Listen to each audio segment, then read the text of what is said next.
Padre nuestro que estás en el cielo, santificado y bendito sea tu nombre por siempre, Señor, Dios de Abraham, Isaac y Jacob, y Dios nuestro. Te damos las gracias, Padre amado, por este día que nos das, este día de gozo en tu santa palabra. Te rogamos, pues, Señor, nos ayudes a poner por obra tus palabras en nuestras vidas para darlas a nuestros semejantes. Te rogamos, Señor, perdona nuestros pecados, para ser dignos de estar en tu presencia.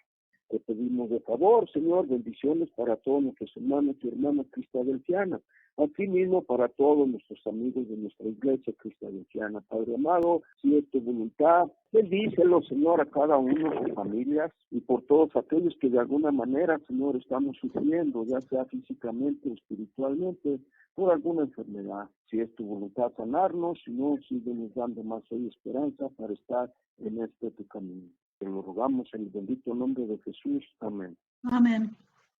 La Biblia, la palabra inspirada por Dios. Lección 1. Vamos a ir a 2 de Pedro 1 del 19 al 21. Tenemos también la palabra profética más segura, a la cual hacéis bien en estar atentos, como a una antorcha que alumbra en lugar oscuro hasta que el día esclarezca y el lucero de la mañana salga en vuestros corazones, entendiendo primero esto, que ninguna profecía de la Escritura es de interpretación privada, porque nunca la profecía fue traída por voluntad humana, sino que los santos hombres de Dios hablaron siendo inspirados por el Espíritu Santo. Así fue escrita la Biblia, por la inspiración del Espíritu Santo, por el poder de Dios. Lección 1. Antes de conocer la Biblia y su mensaje, daremos respuesta a algunas de las preguntas más comunes. ¿Qué significan las palabras Santa Biblia? La palabra biblio proviene de la palabra griega biblios, que significa libros. Santa es una palabra que significa apartar o separar, siendo la idea de ser apartada o separada para o por Dios. Por lo tanto, el nombre Santa Biblia fue dado a este libro porque fue visto que era la palabra inspirada por Dios, completamente separada de los libros que se hayan escrito. ¿Cuándo fue escrita la Biblia? La Biblia es, de hecho, una colección de libros o escrituras que fueron escritas sobre un periodo de aproximadamente 1600 años por muchos escritores diferentes. Los primeros libros fueron escritos por Moisés, como 1500 años antes de Cristo, mientras que el último fue escrito por el apóstol Juan hacia el final del primer siglo. ¿Por qué la Biblia se divide en un Antiguo y un Nuevo Testamento? Si miramos el índice al comienzo de la Biblia, vemos que contiene 66 libros. Los traductores dividieron estos libros en el Antiguo y el Nuevo Testamento muchos años después de haber sido escritos. El Antiguo Testamento contiene 39 libros que fueron escritos en hebreo antes del nacimiento de Jesús. Y el Nuevo Testamento contiene 27 libros que fueron escritos en griego después de Cristo. ¿Dónde fue escrita la Biblia? Fueron muchos los hombres que escogió Dios para que escribieran la Biblia durante un largo periodo de tiempo, aunque la mayoría lo escribieron en Israel. Hubo algunos como Daniel y Ezequiel quienes escribieron en Babilonia, y otros como los apóstoles que escribieron en diferentes provincias del Imperio Romano. Lo asombroso es que aunque la Biblia fue escrita en un periodo tan largo de tiempo, en tantos lugares diferentes y por muchos escritores, su mensaje es consistente y unificado. Esto indica que Dios es su autor. ¿Cómo causó Dios que estos hombres escribieran la Biblia? Hay muchas referencias en la Biblia diciendo cómo Dios causó el registro de su mensaje. El apóstol Pedro lo expresa de esta manera. Ninguna profecía de la Escritura es de interpretación privada, porque nunca la profecía fue traída por voluntad humana, sino que los santos hombres de Dios hablaron siendo inspirados por el Espíritu Santo. Segunda de Pedro 1, 20 al 21. Pedro nos explica que Dios seleccionó hombres santos o temerosos de Dios, a los cuales Él les dio a conocer su voluntad. Estos hombres después escribieron el mensaje que recibieron de Dios. Estas escrituras combinadas se convirtieron en el libro que conocemos como la Biblia. Es interesante cómo el hermano nos explica, ¿verdad? Y nosotros también lo hemos leído como segunda de Pedro 1 del 20 al 21. Y entendemos que todo fue inspirado por Dios, por esos hombres. Hay en ocasiones que llegan algunas personas y dicen que la Biblia fue inspirada por hombres, porque fue escrita por hombres, pero inspirados por Dios, por sus profetas, por profetas que Él designó, más bien les dio el mensaje a los profetas y el mensaje lo transportaron hacia el pueblo de Israel. Ya del pueblo de Israel los conocemos nosotros, pero no son palabras de los profetas, son palabras de Dios.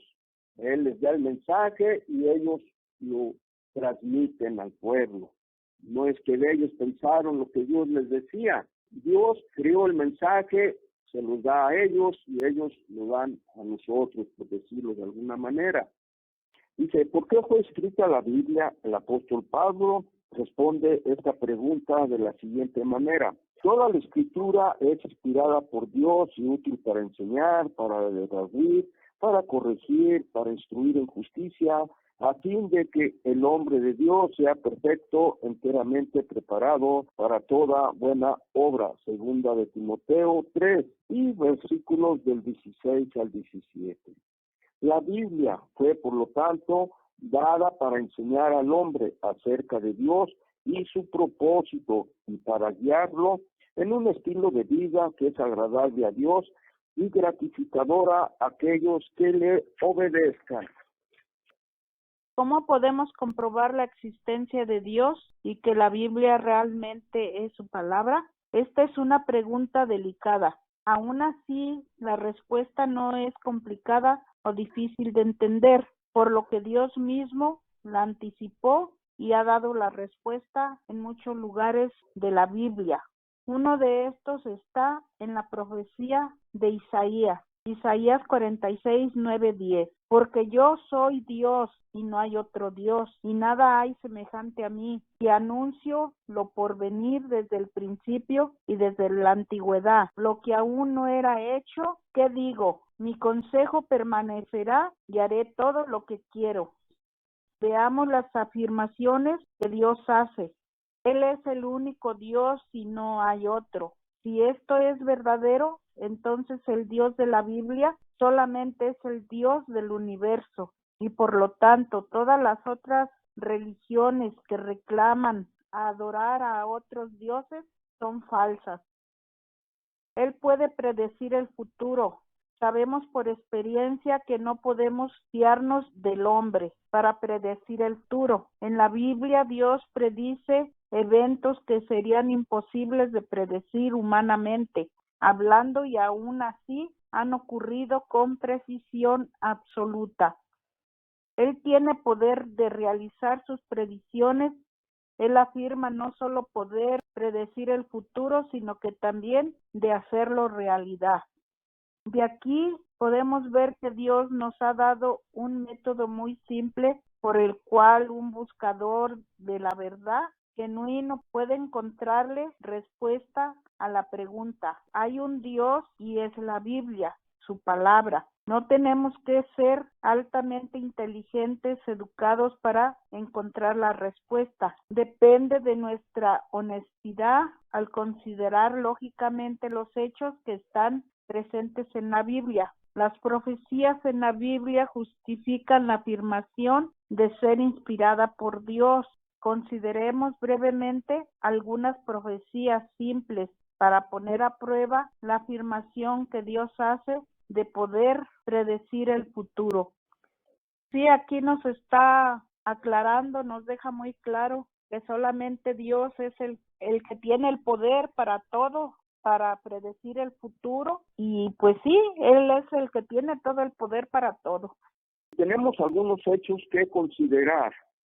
El Antiguo Testamento de la Biblia fue completo definitivamente más de 200 años antes del nacimiento de Jesucristo. La Septuaginta, traducción griega del Antiguo Testamento, atestigua a esto históricamente. Brevemente, ¿verdad? Se dice ese nombre porque lo que entendemos es que fue la Biblia del Antiguo Testamento traducido en griego, como ya hemos leído, pero había 70 traductores, por eso tiene el nombre, ¿verdad? Que podemos ver ahí la palabra 7. Entonces, esto fue principalmente, creemos, la Biblia que se habría usado por los apóstoles cuando predicaron principalmente a los gentiles, ¿verdad? Que los gentiles que recibieron el Evangelio por boca de los apóstoles no podían entender el hebreo, entonces usaron la forma griega. Y es una buena referencia hasta hoy día, ¿verdad? Porque nos da otro aspecto y también nos ayuda a entender muchas de las palabras que encontramos en el Nuevo Testamento. Los pergaminos del Mar Muerto respaldan la fecha del Antiguo Testamento, que Jesucristo existió, predicó el Evangelio y fue muerto. Es atestiguado por historiadores contemporáneos fuera de los registros de la Biblia. Estos hechos pueden ser sustanciados en cualquier biblioteca pública fiable. Con esos demostrables hechos históricos podemos ahora probar si Dios puede realmente predecir el futuro, dándonos cuenta de que las predicciones hechas en el Antiguo Testamento fueron hechas por lo menos 250 años antes de que se cumplieran en el Nuevo Testamento. Dice, profecía de la crucifixión de Cristo. Considere los diminutos detalles expuestos en esta profecía de Salmo 22 respecto a la crucifixión de Cristo y la manera como cada uno de ellos fueron cumplidos. Este salmo fue escrito por el rey David 1000 años antes de que se cumpliera. 1 de Salmo 22. Dios mío, ¿por qué me has desamparado? Mateo 27:46. Cerca de la hora novena, Jesús clamó a gran voz diciendo, Elí, Elí, lama sabachthani, esto es, Dios mío, ¿por qué me has desamparado? Ahora voy a 7 y 8. Todos los que me ven me escarnecen, me estiran la boca, me menean la cabeza diciendo, se encomendó a Jehová, líbrele él, sálvele, puesto que en él se complacía. Mateo 27, 39, 43.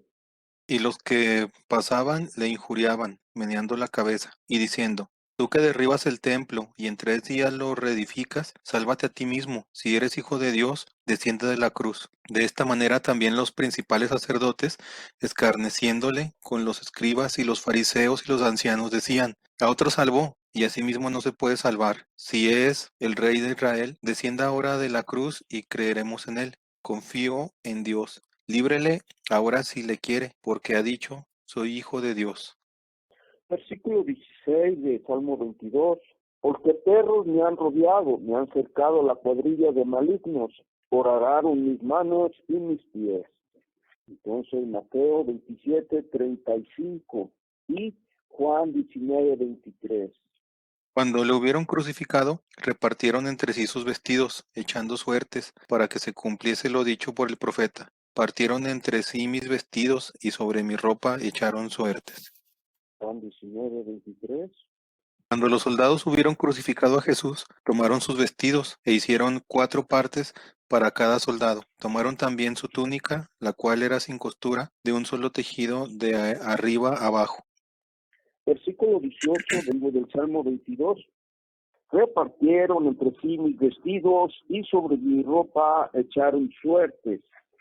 Y vamos a ir a Juan, ya leíste el 23, hay que leer versículo 24 y ya leímos Mateo 35. Entonces dijeron entre sí, no la apartamos, sino echemos suerte sobre ella, a ver de quién será. Esto fue para que se cumpliese la escritura que dice, repartieron entre sí mis vestidos, y sobre mi ropa echaron suertes, y así lo hicieron los soldados. Sería ¿Sería imposible imposible? para un hombre predecir estos eventos con semejante detalle. La única otra explicación requeriría que creyéramos que el mismo Jesús, las autoridades judías quienes negaron que él era el Mesías y los soldados paganos romanos, todos colaboraron para llevar a cabo la crucifixión de Jesús y así tratar de cumplir una de las profecías del Antiguo Testamento y de este modo engañar a la gente y hacerla creer que la Biblia es la palabra de Dios. Esto no es lógico ni racional. El Salmo 22 no solo precede la crucifixión de Cristo, sino que también en el versículo 22 la resurrección. Versículo 22 de Salmo 22. Anunciaré tu nombre a mis hermanos en medio de la congregación, te alabaré. Palabras de Rey David, ¿verdad? Que también era profeta. Anteriormente yo tenía dudas sobre este pasaje donde a quién se le adjudicaba la ejecución de Jesús. Bueno, a mí se me había enseñado que dependía 100% de los judíos y de ahí dependía una interpretación donde si se le adjudicaba a los judíos la ejecución, dado que Poncio Pilato se había lavado las manos, recaía la responsabilidad en los judíos y de ahí pues se derivaba una interpretación donde Jesús había muerto en una estaca vertical, donde supuestamente esa era la manera de ejecutar de los judíos. Sin embargo, bueno, No, yo sí he tenido dudas sobre esa interpretación, dado que pues realmente no fueron soldados judíos quienes lo ejecutaron, sino fueron soldados romanos. Entonces, sí, bueno, yo sí entro aquí en concordancia que ambos participaron de la ejecución, tanto los soldados romanos como los líderes judíos que negaban que Jesús era el Mesías. sí, la crucifixión era exclusiva de los romanos. En cada, por decir, cada ciudad o nación que conquistaban, el ejército romano tenía muchos ingenieros, o sea, hacían calzadas para poder llevar sus instrumentos de muerte, ya sea máquinas para lanzar piedras, para derribar muros, cosas así. Y en esas calzadas ponían muchas cruces y crucificaban a muchas personas para causar terror y así dominarlos más rápido. Era exclusivo desde los romanos. Los judíos tenían el que blasfemaba la palabra de Dios, eran muertos a pedradas, ¿verdad? Era otro tipo. Pero sí, los judíos lamentablemente entregaron a nuestro Señor Jesucristo y se nos hace triste, pero es para que se cumpliera la escritura, ¿verdad? De esa manera Jesús fue entregado a los romanos y fue muerto por ellos. Muy bien, vamos a continuar. Este libro nos va a todos estos detallitos lo tiene el libro, gracias a Dios. Tenemos hermanos muy estudiosos y dedicados a la palabra del Señor. Entonces, aquí vamos a ir viéndolos más adelante. Dice, algunas profecías acerca de las naciones. El profeta Isaías vivió en Israel entre los años 760 y 700 antes de Cristo. En esos días, las dos potencias principales eran Asiria en el norte y Egipto en el sur. En su capítulo número 13, Dios reveló a través de él el ascenso y más tarde caída de Babilonia. Debemos darnos cuenta que su predicción de que Babilonia sería una potencia principal fue hecha por lo menos 100 años antes que ocurrió. Sin embargo, su profecía no solo trata del ascenso de Babilonia, sino también de su derrumbamiento por los medos. Los medos derrocaron a Babilonia en 536 a.C. Por lo tanto, esta predicción fue hecha casi 200 años antes de tomar lugar. Isaías no solo habló sobre la destrucción de Babilonia, también dijo que la ciudad permanecería inhabitada y desolada. Esta precisión fue excepcional, considerando que esta ciudad en sus días fue una de las maravillas del mundo antiguo. Voy a leer Isaías 13, 17 al 22. He aquí que yo despierto contra ellos a los medos, que no se ocuparán de la plata ni codiciarán el oro. Con arco tirarán a los niños y no tendrán misericordia del fruto del vientre, ni su ojo perdonará a los hijos. Y Babilonia, hermosura de reinos y ornamento de la grandeza de los caldeos, será como Sodoma y Gomorra, a las que trastornó Dios. Nunca más será habitada, ni se moverá en ella de generación en generación, ni levantará ahí su tienda el árabe, ni pastores tendrán ahí su majada, sino que dormirán allí las fieras del desierto, y sus casas se llenarán de hurones, y allí habitará avestruces, y ahí saltarán las cabras salvajes. En sus palacios aullarán hienas y chacales, en sus casas de deleite, y cercano al lugar está su tiempo, y sus días no se alargarán. Es la sentencia para Babilonia. Pero esto no es todo. Isaías cambió, dio el nombre del rey que derrumbaría a Babilonia, un hombre llamado Ciro.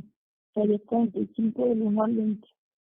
Así dice Jehová a su ungido, a Ciro, al cual tomé yo por su mano derecha, para sujetar naciones delante de él y desatar lomos de reyes, para abrir delante de él puertas, y las puertas no se cerrarán. Yo iré delante de ti, y enderezaré los lugares torcidos, quebrantaré puertas de bronce, y cerrojos de hierro haré pedazos. Y te daré los tesoros escondidos y los secretos muy guardados, para que sepas que yo soy Jehová, el Dios de Israel, que te pongo nombre. Por amor de mi siervo Jacob y de Israel mi escogido, te llamé por tu nombre, te puse sobrenombre, aunque no me conociste. Yo soy Jehová, y ninguno más hay. No hay Dios fuera de mí. Yo te ceñiré, aunque tú no me conociste. Para que se sepa desde el nacimiento del sol y desde donde se pone que no hay más que yo Jehová, y ninguno más que yo, que formó la luz, que creó las tinieblas, que hago la paz, que creó la adversidad, yo Jehová, que hago todo esto. Rociad cielos de arriba, y las nubes destilen justicia. Abrázale la tierra, produzcanse la salvación y la justicia. Háganse brotar juntamente. Yo, Jehová, lo he creado. Ay del que pleita con su hacedor, el tiesto con los tiestos de la tierra. Dirá el barro a lo que labra que haces, o tu obra no tiene manos. Ay del que dice a su padre, ¿por qué engendraste? Y a la mujer, ¿por qué diste luz? Así dice Jehová al Santo de Israel y su formador. Pregúntame de las cosas por venir.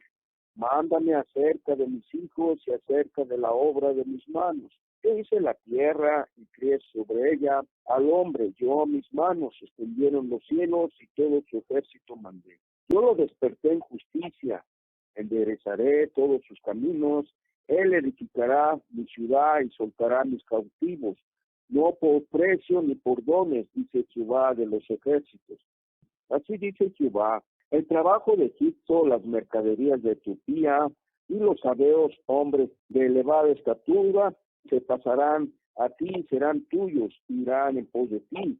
Pasarán con grillos, darán reverencia y te suplicarán diciendo, ciertamente en ti está Dios, no hay otro fuera de Dios. Verdaderamente tú eres Dios que te encubres, Dios de Israel que salvas. Todos serán avergonzados y humillados, los fabricantes de ídolos se irán cubiertos de deshonra. Pero Israel será salvado por Jehová con una salvación eterna. Ustedes nunca jamás serán avergonzados ni deshonrados, porque esto es lo que dice Jehová, el creador de los cielos, el Dios verdadero, el que formó la tierra y el que la hizo y la estableció firmemente, que no la creó sencillamente para nada, sino que la formó para que fuera habitada. Yo soy Jehová y no hay otro. No hablé en un lugar oculto, en una tierra de oscuridad. No le dije a la descendencia de Jacob, búsquenme sencillamente para nada. Yo soy Jehová, el que dice lo que es justo y declaro lo que es recto. Júntense y vengan ustedes los que escapan de las naciones, acérquense juntos. Los que andan llevando imágenes talladas no saben nada. Esos que le oran a un Dios que no los puede salvar. Muy bien, estamos leyendo Isaías 45. un regular, vamos a decir, 150 años antes del imperio persa, y se cumplió la palabra de Dios, ¿verdad? No faltó nada que no se cumpliese. Añadido a esto, Isaías habló del decreto que Ciro haría, instando a judíos repartidos en su imperio a retornar a Jerusalén y construir nuevamente el templo destruido por los babilónicos.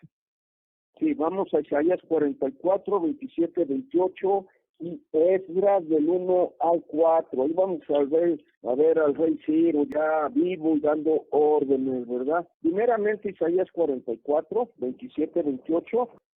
¿Qué dice las profundidades? Secaos, y tus ríos haré secar. ¿Qué dice de Ciro? Él es mi pastor, y cumplirá todo lo que yo quiero. Al decir a Jerusalén, serás edificada, y al templo serán echados tus cimientos. Muy bien, ahora vamos a pasar a Esdras, que está más atrás, ¿verdad? Esdras 1, del 1 al 4. En el primer año de Ciro, rey de Persia, para que se cumpliese la palabra de Jehová por boca de Jeremías, despertó Jehová el espíritu de Ciro, rey de Persia, el cual hizo pregonar la palabra y también por escrito por todo su reino, diciendo: así ha dicho Ciro, rey de Persia: Jehová, el Dios de los cielos, me ha dado todos los reinos de la tierra y me ha mandado que le edifique casa en Jerusalén, que está en Judá. Que nadie entre vosotros de su pueblo sea Dios con él, y suba a Jerusalén, que está en Judá, y edifique la casa a Jehová, Dios de Israel.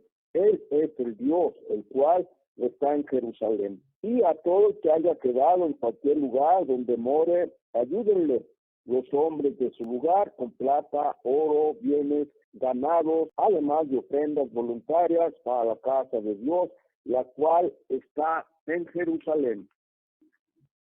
Otro cumplimiento parcial, ¿verdad? Muy bien, hay que continuar. Estas profecías van mucho más allá de lo que el hombre puede predecir. Solo Dios puede predecir el futuro. Consideremos lo que tal profecía significaría en el mundo de hoy. Necesitaría predecir la nación que tendría poder soberano en 100 años desde ahora. Después, predecir la nación que derrocaría al primer poder 200 años desde ahora. Nombrar el líder de la segunda nación. Plantear un decreto que él haría cuando estuviese en poder. Obviamente, esto es imposible de predecir para el hombre. Sin embargo, por medio de su profeta Isaías, eso es exactamente lo que Dios hizo. Por consiguiente, Dios no solo puede predecir el futuro, sino que también puede hacerlo realidad con una precisión asombrosa. Estamos viendo el cumplimiento de las profecías, de una, no de todas, pero es asombroso, ¿verdad? Como Dios predijo por medio de Isaías, profetizó y se cumplió.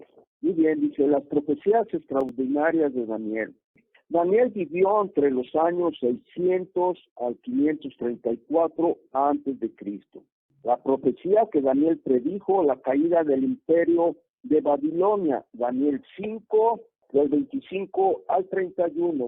Y voy a leer desde el 24. Entonces de su presencia fue enviada la mano que trazó esta escritura, y la escritura que trazó es Mene, Mene, Tekei, Uparsin. Esta es la interpretación del asunto. Mene, contó Dios tu reino y le ha puesto fin. Tekel, paz. Pesado has sido en balanza y fuiste hallado falto. 28. Pérez, tu reino ha sido roto, dado a los medos y a los persas. Entonces mandó Belsasar vestir a Daniel de púrpura y poner en su cuello un collar de oro y proclamar que él era el tercer señor del reino. La misma noche fue muerto Belsasar, rey de los caldeos, y Darío de Media tomó el reino siendo de 62 años. Ya va cayendo Babilonia, ¿verdad? Se derrumbó.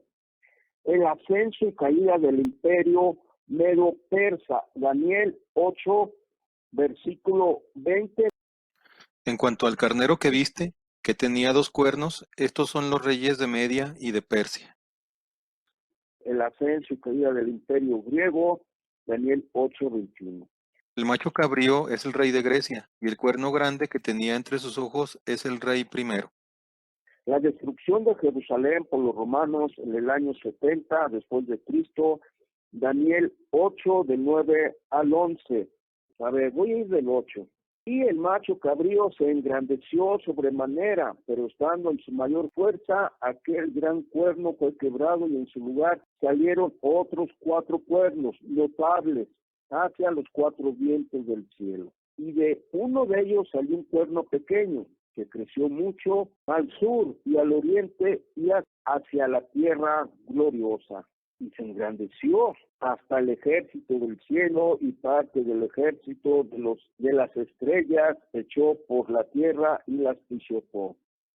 El año de la crucifixión de Jesucristo, Daniel 9, del 24 al 27. 70 semanas están determinadas sobre tu pueblo y sobre tu santa ciudad, para terminar la prevaricación y poner fin al pecado, y expiar la iniquidad, para traer la justicia perdurable, y sellar la visión y la profecía, y ungir al Santo de los Santos.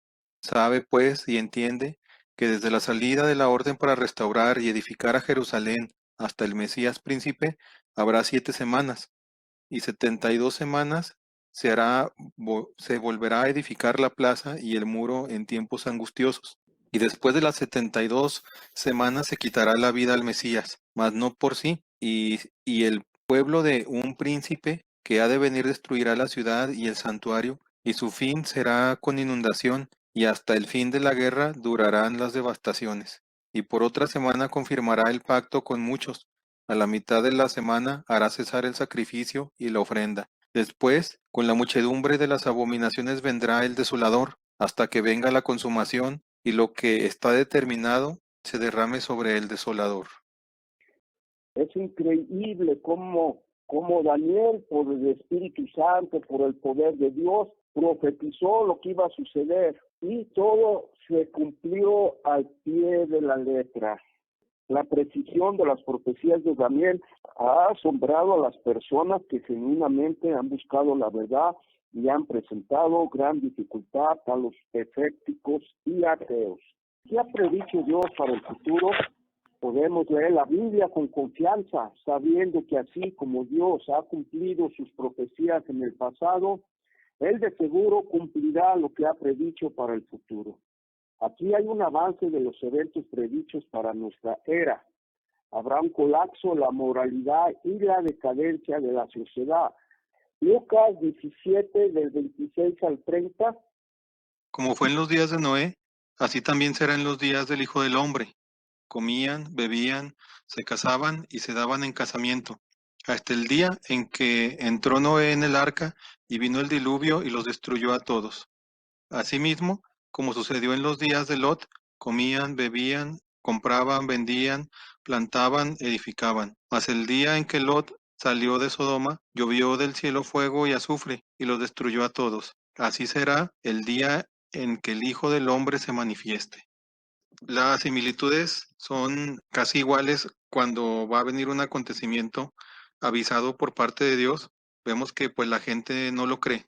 Entonces, esa es una característica en la cual habría en estos tiempos, tal cual fue en los días de Noé, donde la gente pues tenía un gran desinterés. O sea, no significa que pues estas actividades sean malas, sino simplemente para las personas normales en el mundo pues no hacen o no quieren hacer la voluntad de Dios, le dan más prioridad a otros eventos que pues no tienen relación o provecho para el crecimiento espiritual. La gente el día de hoy, como en aquellos días, no está interesada en Dios ni en crear una relación con Dios. Un texto también que a mí me llama mucho la atención es segunda de Timoteo, el capítulo 3, donde dice cómo también serían algunas de las características de los hombres antes de la llegada del retorno de Jesús. Dice algunos, del 1 al 5, dice que también debes saber esto, que en los postreros días vendrán tiempos peligrosos, porque habrá hombres amadores de sí mismos, ávaros, vanagloriosos, soberbios, blasfemos, desobedientes a los padres, ingratos, impíos, sin afecto natural, implacables, calumniadores, intemperantes, crueles, aborrecedores de lo bueno, traidores, impetuosos, infatuados, amadores de los deleites más que de Dios. Tendrán apariencia de piedad, pero negarán la eficacia de ella. A esto se evita. Entonces, aquí también nos da como una característica en los cuales que usted comentaba, pues se ha enfriado mucho este tipo de valores y pues realmente hoy en día la gente centra su mayor atención en las cosas materiales, en la vanagloria y en conductas pues que están totalmente alejadas de lo que Dios quiere para nosotros, que seamos humildes y obedientes. Así es, así estamos en este tiempo. Estamos muy angustiados y todavía faltan muchas cosas por ver. Hay un punto que sigue, dice, los judíos regresarán a la tierra de Israel con Jerusalén, convirtiéndose en centro de atención internacional. Entonces el pueblo está regresando, no ha regresado todo, ¿verdad? Y aunque regresen los judíos, aún les falta creer en el Señor Jesucristo, ¿verdad? Estas profecías que vamos a leer ahorita se están cumpliendo al pie de la letra porque el pueblo de Jesús está regresando a su tierra natal. Vamos a ir a Zacarías 12, del 2 al 3. He aquí yo pongo a Jerusalén por copa, que hará temblar a todos los pueblos de alrededor contra Judá, en el sitio contra Jerusalén. Y en aquel día yo pondré a Jerusalén por piedra pesada a todos los pueblos, todos los que se la cargaren serán despedazados, bien todas las naciones de la tierra se juntarán contra ellos. Y en realidad el pueblo de Israel está rodeado de puros adversarios. Todas las naciones que están alrededor de él dicen que quieren desaparecer de la faz de la tierra al pueblo de Israel. Pero ya se han hecho guerras con Israel, pequeñas, no grandes, y Israel sigue avanzando, sigue victorioso. Todavía no es tiempo, ¿verdad? Pero ahí va, poco a poco. Ezequiel 38, del 12 al 2. De aquí a muchos días serás visitada, al cabo de años vendrás a la tierra, salvada de la espada, recogida de muchos pueblos, a los montes de Israel, que siempre fueron una desolación, después sacada de la nación, y todos ellos morarán confiadamente. Subirás tú y vendrás como tempestad, como nublado para cubrir la tierra, serás tú y todas tus tropas, y muchos pueblos contigo. Aquí ha dicho Jehová el Señor, en aquel día subirán palabras en tu corazón y concebirás mal pensamiento. Y dirás, subiré contra una tierra indefensa, iré contra gentes tranquilas que habitan confiadamente, todas ellas habitan sin muros y no tienen cerrojos ni puertas, para arrebatar despojos y para tomar botín, para poner tus manos sobre las tierras desiertas ya pobladas y sobre el pueblo recogido de entre las naciones, que se hace de ganado y posesiones, que mora en la parte central de la tierra. Jesucristo retornará personal y visiblemente a la tierra. Hechos 1, de 9 al 11. Y habiendo dicho estas cosas, viéndolo ellos, los apóstoles, fue alzado, y lo recibió una nube que lo ocultó de sus ojos. Y estando ellos con los ojos puestos en el cielo, entre tanto que él se iba, se pusieron junto a ellos dos varones con vestiduras blancas, los cuales le dijeron, Galileos, ¿por qué están mirando al cielo? Este mismo Jesús que ha sido tomado de ustedes al cielo, así vendrá como lo han visto ir al cielo. Porque dice la Escritura que todo el mundo lo verá, ¿verdad? Así como se fue, así va a llegar al mismo lugar, al monte de los Olivos. Lo importante de estos versículos es precisamente que nos dan testimonio de que realmente Cristo, después de haber cumplido el ministerio, de haber sido muerto y resucitado, y todavía estar con sus discípulos, vemos que realmente cómo Dios está cumpliendo su palabra y que realmente ya exaltado, ya glorificado, vemos cómo realmente que lo recibió una nube y que lo ocultó de los ojos de ellos, ¿verdad? Y ellos estaban atónitos viendo todo lo que estaba pasando, ¿verdad? Vinieron los dos varones, estamos hablando de dos ángeles, y les hacen notar a ellos precisamente, dice, ¿por qué están mirando al cielo? como si no lo supieran, ¿no? Pero que están mirando al cielo. Este mismo Jesús que ha sido tomado de ustedes al cielo, así vendrá como lo han visto ir al cielo. Es decir, vamos a ver si Dios nos da permiso y nos permite en su tiempo ver esta maravillosa manifestación. Dios mío, yo no sé cómo vamos a reaccionar nosotros. Y con humildad yo pienso que debemos de estar preparados ya mentalmente y espiritualmente para recibir precisamente esta manifestación, ya sea que estemos vivos o que también veamos esto quizás cuando estemos ya muertos, ¿no? Que ya seamos resucitados. Pero es maravilloso lo que está narrando. Y pues bueno, aquí es cuestión de meditar nosotros personalmente hasta dónde queremos realmente disfrutar ese amor tan inmenso que tiene Dios para con nosotros y de todas las manifestaciones que se van a ver al final de estos tiempos. Como tú dijiste, el Señor está cerca, el Señor regresa, Maranata, ¿verdad? Y adelante, vamos a luchar por estar bien, hermano. Tenemos otro punto, dice, Dios establecerá su reino en la tierra, el cual reemplazará las leyes del hombre. Y lo vemos con el profeta Daniel 2:44. Dice, en los días de estos reyes, el Dios del cielo levantará un reino que no será jamás destruido, ni será el reino dejado a otro pueblo. Desmenuzará y consumirá a todos estos reinos, pero él permanecerá para siempre. Es lo que anhelamos nosotros, ¿verdad? Anhelamos un nuevo orden mundial de justicia y paz, donde todos seamos iguales ante todos, ¿verdad? Seamos iguales ante el Señor, ni rico ni pobre, ni todos iguales. Este reino cumplirá con la oración del Padre nuestro. Vosotros pues oraréis así: Padre nuestro que estás en el cielo, santificado sea tu nombre. Venga su reino, haga tu voluntad así en la tierra como en el cielo. Sabemos que estamos pidiendo que venga el reino de Dios y que se haga su voluntad aquí en la tierra como en el cielo. Es el orden que queremos, este orden mundial celestial, que se establezca ya, ¿verdad? Siguiente punto. Jerusalén será la capital de su reino. Jeremías 3:17. En aquel tiempo llamarán a Jerusalén trono de Jehová, y todas las naciones vendrán a ella en el nombre de Jehová en Jerusalén, ni andarán más tras la dureza de su malvado corazón.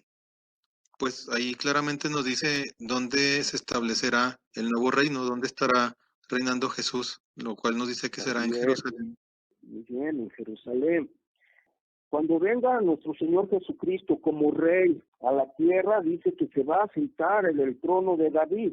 ¿Crees que realmente hay un trono? Bueno, de hecho estaba aquí leyendo Ezequiel 43:7. Dice, Hijo del hombre, este es el lugar de mi trono y el lugar donde pongo las plantas de mis pies, donde residiré para siempre en medio del pueblo de Israel. La casa de Israel no volverá a contaminar mi santo nombre, ni ellos ni sus reyes, con su prostitución espiritual y en los cadáveres de sus reyes. Correcto. ¿Cuál será el trono? En Jerusalén, en el monte Sión. De Jerusalén, sí, Jerusalén, le podemos llamar el trono de nuestro Señor Jesucristo. Tenemos otro punto. Jesucristo será el Rey aquel día, Apocalipsis 11, del 15 al 18. El séptimo ángel tocó la trompeta y hubo grandes voces en el cielo que decían: los reinos del mundo han venido a ser de nuestro Señor y de su Cristo, y Él reinará por los siglos de los siglos.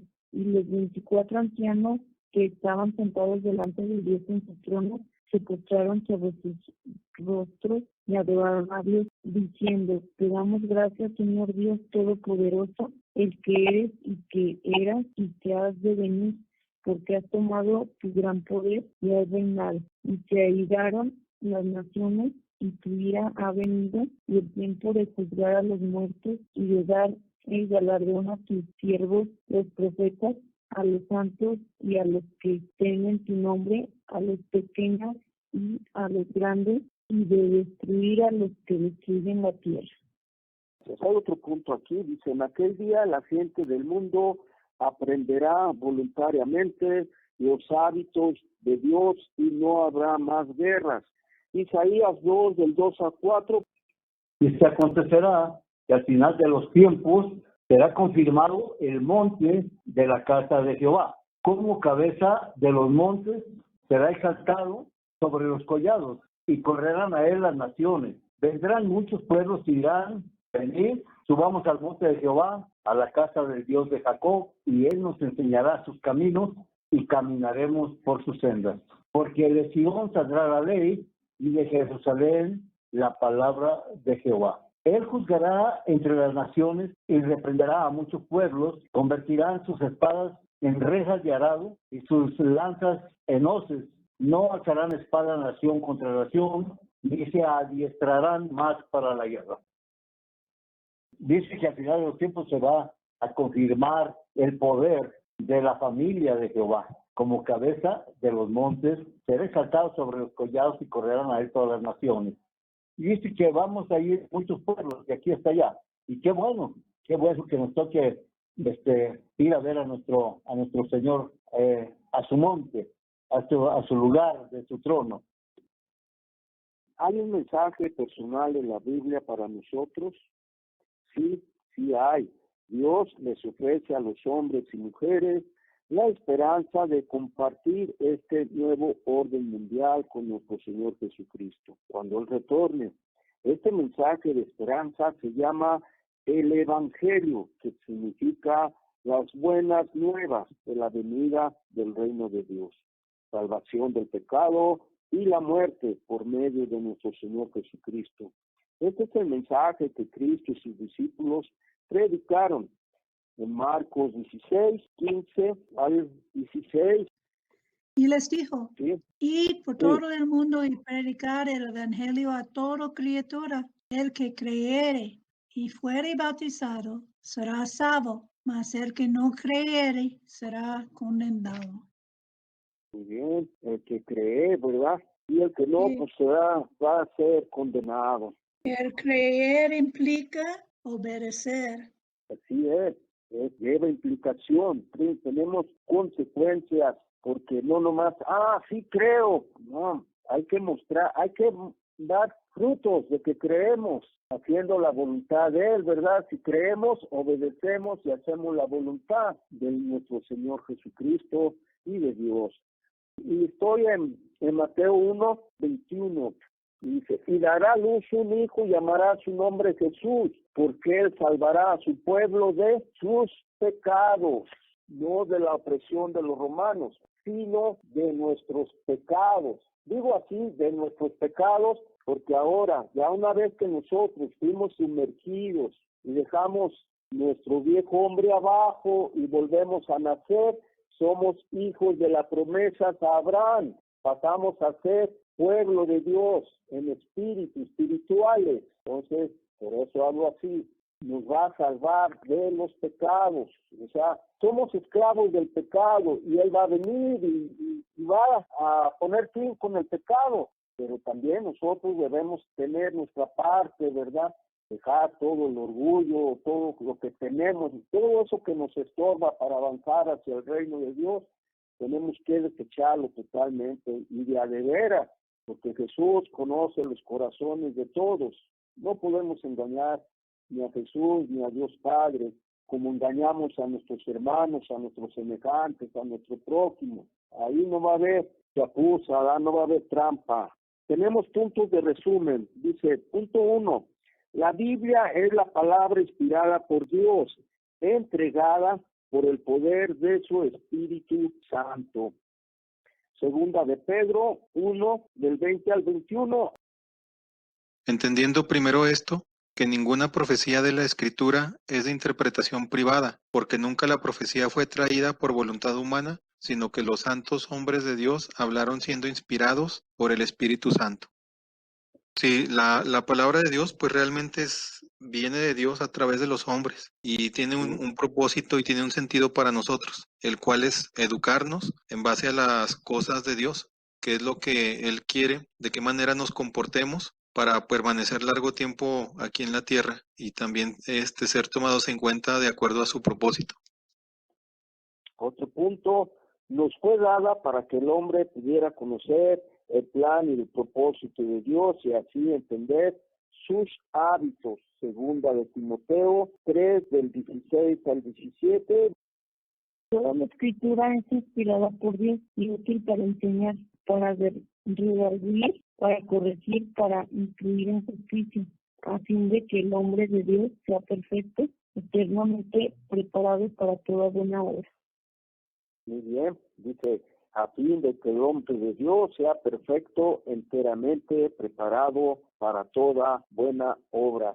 La palabra perfecto aquí en la Biblia nos da a entender completo, maduro espiritualmente, una madurez que se adquiere la persona después que se ha consagrado a la palabra de Dios, que ha estudiado, la ha meditado y la ha guardado en su corazón y ha manifestado ante sus prójimos, sus semejantes, las características de Cristo en cierta manera, misericordia, amor, cosas así, ¿verdad? Entonces es una persona madura espiritualmente. No es perfecto como nuestro Señor Jesucristo, es madurez espiritual, una persona completamente madura. Muy bien, siguiente punto. El cumplimiento exacto de las profecías de la Biblia confirma la existencia de Dios y que la Biblia es su inspirada palabra. Isaías 46, del 9 al 10. Acuérdense de las cosas pasadas desde los tiempos antiguos, porque yo soy Dios y no hay otro Dios, ni nada hay semejante a mí. Te anuncio lo por venir desde el principio y desde la antigüedad lo que aún no era hecho. Te digo, mi plan permanecerá y haré todo lo que quiero. Bien. Último punto, dice, las profecías aún no cumplidas predicen la pronta venida de Jesucristo para establecer el reino de Dios en la tierra. Ya leímos Daniel 2:44, Mateo 6:9 al 10, Hechos 1 del 9 al 11. Ya los acabamos de leer. Una pequeña resumen de preguntas.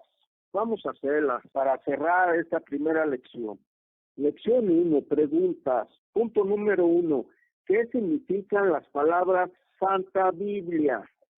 Biblio viene del griego biblos, que significa libro, y santo significa apartado o separar.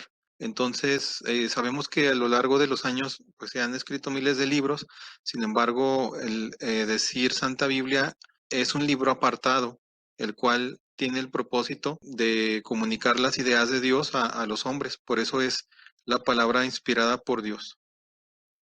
La respuesta sería apartada o separada para Dios, dada a los hombres, ¿verdad? Punto 2.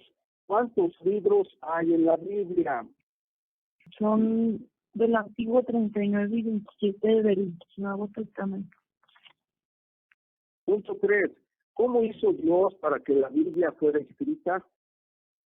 La escritura en 2 Timoteo capítulo 3, verso 16 dice que toda la escritura es inspirada por Dios y útil para enseñar, para redarguir, para corregir, para instruir en justicia, a fin de que el hombre de Dios sea perfecto, enteramente preparado para toda buena obra. Así es de que la escritura es realmente algo inspirado desde un principio, ¿verdad?, hasta el final, porque el Espíritu Santo es el poder santificador de Dios, obró en los hombres para poder dar estas revelaciones, y las inspiraciones que ellos tuvieron las dejaron plasmadas en los manuscritos. Pues bueno, está fácil, no es nomás que esta no es por voluntad humana, sino que simplemente aquellos hombres fueron inspirados y le damos gracias a Dios por ello. ¿Cómo hizo Dios para que la Biblia fuera escrita? Inspiró a los hombres para que se escribiera. Es correcto, gracias.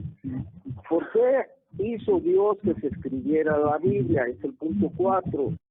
Pues para enseñar al hombre acerca de su propósito, para guiarlo también en la conducta que es aceptable y agradable a Dios. Entonces, también de alguna otra manera, pues Dios siempre a lo largo de la historia de la Biblia ha rescatado ha dado la oportunidad al hombre para que pueda tener la salvación. Entonces, por medio de la Biblia obtenemos, y por medio de Jesús, quien es la llave, podemos tener esperanza en el reino de Dios. ¿Por qué hizo Dios que se escribiera la Biblia? Para que le conociéramos y conociéramos su plan para nosotros. Punto 5. ¿Por qué las profecías son una de las pruebas más grandes de la Biblia, que es la palabra de Dios? Hemos visto y leído profecías ya cumplidas, como la venida de nuestro Señor Jesucristo y su resurrección, el regreso de su pueblo a Israel, pero faltan unas por cumplirse y otras están medias cumplidas, como la de Jesús. Desde Génesis 3:15, que Dios hace la promesa a Eva de su simiente, ¿verdad?, que viene siendo nuestro Señor Jesucristo, que aplastaría a la serpiente en la cabeza, quiere decir al pecado. Y en hebreo leemos que Jesús mató al diablo en la cruz con su muerte, porque no pecó nunca, y murió, resucitó, fue al cielo y va a venir nuevamente a completar su obra, a barrer de la faz del mundo al pecado. Entonces, esa está, por decir, una profecía a la mitad, ¿verdad? Y las demás que se han cumplido y otras que no se han cumplido, que están por cumplirse. Entonces, en el cumplimiento de sus profecías. Punto 6. ¿Cuáles son algunos de los eventos predichos por Dios que aún no se han cumplido? La venida de nuestro Señor Jesucristo, que es algo muy relevante y que con ello conlleva muchos eventos más, pero ya al regreso. Entonces, sí, es la segunda venida de nuestro Señor Jesucristo para establecer su reino. Amoroso y bendito Padre Celestial Jehová, Dios de Abraham, Dios de Isaac, Dios de Jacob, Dios nuestro, te damos las gracias el día de hoy que nos has permitido seguir considerando tu palabra, estudiarla, escudriñarla, dado que tú nos das evidencia de todo lo que has hecho en el pasado y en el presente, lo sigues cumpliendo y sin falta vendrá todo lo que has predicho para la humanidad y para el establecimiento de tu reino. Te damos gracias por acercarnos a la verdad, te damos gracias por el entendimiento, por la comprensión y por todas las ayudas espirituales y terrenales que nos has provisto, sin siquiera merecerlas. Te pedimos por favor que nos sigas iluminando, que nos sigas dando entendimiento y de tu conocimiento, no para honra y gloria nuestra, sino para santificar y glorificar tu nombre. Asimismo, también te pedimos un perdón por todas nuestras faltas y nuestros errores. Te pedimos que nos sigas dando la luz para autoexaminarnos, para seguir erradicando el pecado y que todo sacrificio que hagamos en el templo de nuestro cuerpo sea grato a tus ojos. Te pedimos también por todas las personas de buen corazón que están conociendo de tu palabra, que las ayudes y que las ilumines para que siembren en su corazón tu fe y tus promesas. También te pedimos por todos los cristianos del mundo y te pedimos todo esto y que nos cuides y nos protejas en estos tiempos difíciles de pandemia, y todas estas súplicas te las agradecemos y te las pedimos humildemente, pidiéndote siempre que se haga tu voluntad y no la nuestra. Te lo agradecemos y te lo suplicamos en el nombre del sacrificio de tu querido y amado Hijo, nuestro Señor Jesucristo. Amén. Amén. Amén.